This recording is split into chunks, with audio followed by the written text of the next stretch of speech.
وزیر بائی بھی اس کے پاس چلے گئے۔ اب آپ کب شادی کر کے اس گھر کو آباد کریں گے؟ جواب میں عادل خان نے گھورنے کے انداز میں اس کی طرف دیکھا، پھر کہنے لگا، ابھی میرا ایسا جرم کرنے کا کوئی ارادہ نہیں ہے، اور نہ ہی میرے پاس اس قدر وسائل ہیں کہ میں شادی کرنے کے متعلق سوچ سکوں۔ ٹھیک ہے، شہنشاہ کی طرف سے میرا روزینہ مقرر ہے، اور وہ روزینہ یقیناً میرے ضروریات سے زیادہ ہے۔ اس میں سے کچھ میں اپنی ذات پر خرچ کر دیتا ہوں، کچھ ضرورت مندوں میں بانٹ دیتا ہوں، پس انداز کرتا ہی نہیں ہوں۔ اور پھر تم دونوں جانتی ہو میرے ماں باپ بہنیں ختم ہو چکی ہیں، 2 بھائی تھے، وہ بھی آج کل مجھ سے ناراض اور خفا ہیں، بلکہ یوں کہیں کہ وہ میری شکل دیکھنے کے روادار نہیں ہیں۔ ان حالات میں مجھ اکیلے کو کون رشتہ دے گا؟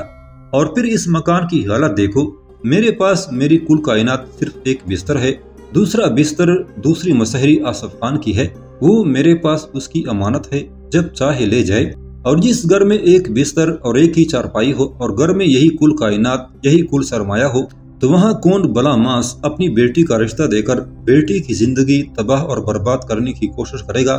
عادل خان کے ان الفاظ کے جواب میں رتن اور کملا نے پھر ایک دوسرے کی طرف دیکھا، یہاں تک کہ کملا پھر بول اٹھی، اگر کوئی بلا ماس، کوئی شریف آدمی اپنی ایک نہیں 2 بیٹیاں آپ کے عقد میں بخوشی دینے کے لیے تیار ہو جائے تو پھر اس سلسلے میں حضور کا کیا جواب ہوگا؟ لفظ حضور پر عادل خان کلکلا کر ہنسا، اسے ہنستے ہوئے دیکھ کر کملا اور رتن بھی ہنسنے لگی تھی، یہاں تک کہ عادل خان پھر بول اٹھا، یہ حضور کا لفظ بھی تم نے میرے لیے خوب استعمال کیا، کیا یہ تنزیہ ہے یا واقعی ایسی بات ہے؟ اس بار رتن سنجیدگی سے بول اٹھی، عادل، کیا ہم نے اس سے پہلے کبھی آپ سے اس طرح کا تنزیہ مذاق کیا ہے؟ اور پھر ہم آپ سے مذاق نہیں کر رہی، یوں جانیں ہم جس مقصد کے لیے آئے ہیں اس کے لیے زیادہ تمہید نہیں باندھیں گی۔ ویسے تو ہماری ماموزاد جگت کماری نے ہم سے کہا تھا کہ وہ آپ سے ملاقات کرے گی اور ہمارا معاملہ آپ کے سامنے پیش کرے گی، لیکن ہم دونوں بہنوں نے فیصلہ کیا تھا کہ ہم کسی تیسرے فرد کو بیچ میں نہیں لائیں گی، اپنا معاملہ خود آپ کے سامنے پیش کریں گی، اور پھر جو فیصلہ آپ اپنے دل پر ہاتھ رکھ کر کریں گے وہ ہم دونوں کے لیے قابل قبول ہوگا۔ یہاں تک کہنے کے بعد رتن کماری رکی، سوالیہ سے انداز میں اس نے کملا دیوی کی طرف دیکھا، یہاں تک کہ کملا دیوی بول اٹھی، عادل، برا نہ مانیے گا، میں اب براہ راست اپنے مقصد اور مطلب کی طرف آنے لگی ہوں۔ میں اگر آپ سے یہ کہوں کہ میں اور رتن دونوں آپ سے شادی کرنا چاہتے ہیں، بلکہ میں مزید یہ کہنا چاہوں گی کہ میں اور رتن دونوں آپ کو پسند کرتے ہیں، آپ سے محبت کرتے ہیں، تو پھر آپ کا جواب کیا ہوگا؟ کملا دیوی کے ان الفاظ پر عادل خان چونک اٹھا تھا، عجیب سے انداز میں کچھ دیر تک دونوں کی طرف دیکھتا رہا، پھر بوکلائے سے انداز میں بول اٹھا، کیا تم دونوں میرا مذاق تو نہیں اڑا رہی ہو؟ کملا اور رتن دونوں سنجیدہ ہو گئی تھی، اس پر رتن بول اٹھی، میں نے پہلے بھی آپ سے کہا کہ کیا ہم نے پہلے کبھی آپ سے ایسا مذاق کیا ہے؟ ہم دونوں نے مل کر فیصلہ کیا ہے کہ ہم دونوں آپ کی جیون ساتھی بنیں گے، اس لیے ہم آپ کے پاس آئے ہیں۔ اب آپ یہ کہیں کہ آپ ہماری اس پیشکش کا کیا جواب دیتے ہیں؟ عادل خان نے ایک لمبا سانس لیا، کچھ سوچا، پھر کہنے لگا، میں نے کیا کہنا ہے، اگر تم دونوں مجھے چاہتی ہو اور میری زندگی کی ساتھی بننا چاہتی ہو تو پھر اندھے کو کیا چاہیے؟ 2 آنکھیں۔ میں سمجھتا ہوں یہ میرے لیے بڑی خوش قسمتی اور خوشبختی کی بات ہے کہ تم جیسی لڑکیاں مجھے اپنی زندگی کا ہم سفر بنانا چاہتی ہو، لیکن پہلے یہ سوچو اس پرانے کھنڈر نما مکان میں تم میرے ساتھ رہ لوگی؟ عادل خان کا جواب سن کر کملا اور رتن کی خوشی کی کوئی انتہا نہ تھی، دونوں پہلے پرجوش انداز میں خوشی کا اظہار کرتے ہوئے ایک دوسرے سے گلے ملی، پھر شیکوں بری آواز میں کملا بول اٹھی، آپ بار بار اس مکان کو کھنڈر کیوں کہتے ہیں؟ یہ مکان باہر جو کھلی شہرا ہے اس سے کافی اونچا ہے، کمروں کے فرش کے علاوہ برآمدے کا فرش اور صحن بھی پختہ ہے، استبل بہرحال چپر نما ہے، اس کو ہم خود ٹھیک کر لیں گے۔ جہاں تک مکان کا تعلق ہے تو آپ کو اس سلسلے میں پریشان ہونے کی ضرورت ہی نہیں ہے، ہم دونوں بہنیں جانے اور مکان جانے، اس کو سنوارنا، اس کو بہتر بنانا آپ کا نہیں ہم دونوں کا کام ہوگا۔ کملا کو خاموش ہو جانا پڑا، اس لیے کہ عادل خان بول اٹھا، ٹھیک ہے، تم دونوں کا یہ فیصلہ ہے تو میں سمجھتا ہوں یہ میری خوش بختی ہے اور میں تم دونوں کو اپنی زندگی کا ساتھی بنانے کے لیے تیار ہوں۔ اچھا ہوا تم دونوں بہنیں آج آ گئیں اور اپنے دل کی بات کہہ دی، میں آج خود کو دنیا کا خوش قسمت ترین انسان خیال کر رہا ہوں۔ چند دن تک میں شہنشاہ کے ساتھ پھر ایک مہم پر نکلنے والا ہوں، اس مہم سے پہلے تم دونوں نے مجھ سے مل کر مجھے خوشیوں سے مالا مال کر کے رکھ دیا ہے۔ میرے خیال میں شہنشاہ چند دن تک آگرہ سے نکلنے والا ہے اور مجھے اس کے ساتھ جانا ہوگا۔ اس پر کملا بول اٹھی، اگر یہ بات ہے تو ہم دونوں کل پھر آئیں گی، اپنے ساتھ ایک نیا قفل لے کر آئیں گی، اس کی ایک چابی ہم دونوں کے پاس اور دوسری آپ کے پاس رہا کرے گی۔ جواب میں عادل خان مسکرایا اور کہنے لگا، کملا تمہیں ایسا کرنے کی ضرورت ہی پیش نہیں آئے گی، اس وقت جو میرے پاس قفل ہے اس کی پہلے سے ہی 2 چابیاں ہیں، ان میں سے ایک تم لے جاؤ اور ایک میں اپنے پاس رکھ لیتا ہوں۔ عادل خان کے اس جواب پر کملا اور رتن دونوں خوش ہو گئی تھی۔ اتنی دیر تک عادل خان نے ان دونوں کو ایک چابی لا کر دی۔ تینوں مکان سے نکلے۔ عادل خان نے باہر سے قفل لگایا، اس کے بعد وہ کملا اور رتن دونوں کو سانول داس کے ہاتھ چھوڑنے جا رہا تھا۔